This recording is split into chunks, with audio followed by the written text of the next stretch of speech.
is it bad if you never clean out your gutters? And the short answer is, yeah, that's bad.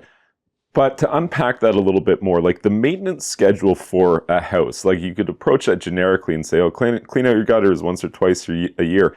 It matters entirely how much, tree life you have growing around your house. If your house is surrounded by old growth trees, you're going to need to clean your gutters all the time. And a failure to do so is going to immediately cause problems that you can't ignore. So what do those problems look like? Well, most commonly, what's going to happen is the gutters will fill with leaves and debris, and then they're going to start to overflow. Every time it rains, the water can't, go the path that it's supposed to go, or it can't go there fast enough, and it just starts to overflow onto the ground right next to your house.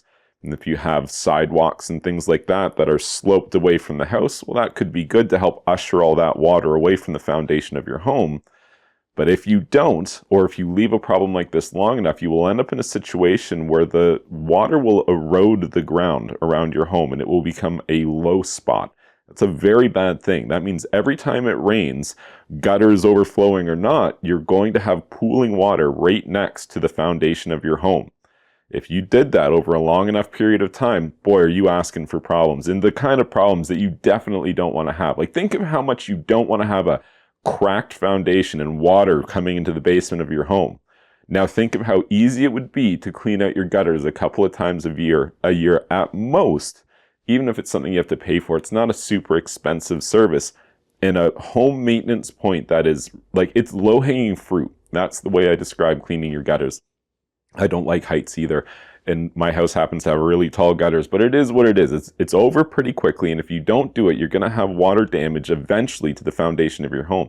Additionally, that gutter, when it's kind of getting all jammed up with debris, is actually going to fill full of water, and if it does, that means the soffit of your home could be exposed to water, and it will start to leach and absorb water, and you will start to experience very advanced decay of the wood on the soffit on the outside of your home.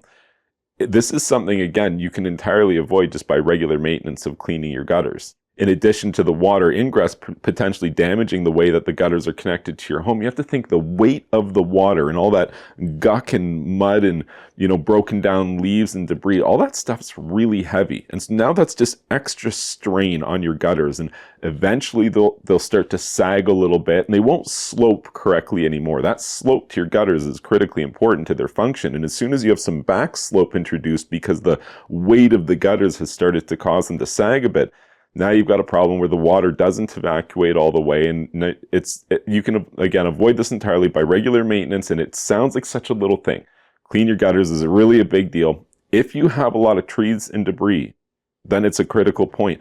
If you have none at all, there's no large growth trees around your home, you could climb up there and take a look, and they're totally clean. And if that's you, then you're lucky. And that means that you no longer have to clean your gutters regularly, like once a year.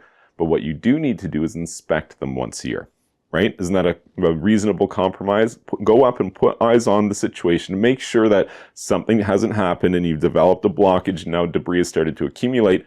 Some houses will get lucky. They don't have a lot of leaves. Some houses with a lot of old growth trees, you can't ignore this problem. I hope you found this information helpful. If you did, like this video and subscribe to Technically Steve, because it will technically help you if you do. If you do, I guess I'll see you soon.